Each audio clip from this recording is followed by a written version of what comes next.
নমস্কাৰ সকলোকে পুনৰবাৰ মোৰ চেনেললৈ স্বাগতম জনাই লৈ আহিছোঁ অন্য এটা নতুন ভিডিঅ'।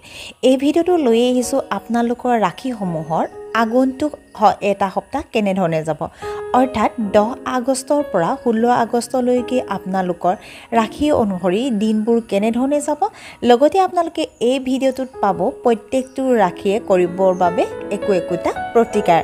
গতিকে আহক পলম নকৰি আৰম্ভ কৰোঁ মেঘ ৰাশিৰ পৰা।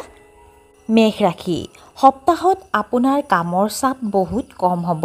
প্ৰেমৰ সংগীৰ সৈতে ভ্ৰমণৰ পৰিকল্পনা কৰিব। এই সময়খিনি ছাত্ৰ ছাত্ৰীৰ বাবে এক উৎকৃষ্ট সময় হ'ব। ধৈৰ্য আৰু সংযত হওক।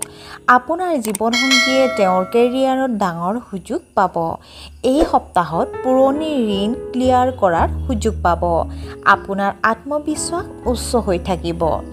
আপোনাৰ জীৱনলৈ ইতিবাচক পৰিৱৰ্তন আনিবলৈ চেষ্টা কৰক। আপুনি আপোনাৰ আৰ্থিক অৱস্থা উন্নত কৰাৰ বাবে বৃহৎ পৰিসৰৰ পৰিকল্পনা কৰিব পাৰে। শুক্ৰবাৰ আৰু শনিবাৰ আটাইতকৈ আপোনাৰ বাবে শুভ দিন হ'ব। মেঘ ৰাশিৰ জাতক জাতিকাসকলৰ সমস্যা হিচাপে হ'ল যে বিতৰ্কিত কোনো বিষয়ক লৈ পৰিয়ালটোত সমস্যাৰ সৃষ্টি হ'ব পাৰে। অপ্ৰয়োজনীয় যুক্তিৰ পৰা আঁতৰি থাকক।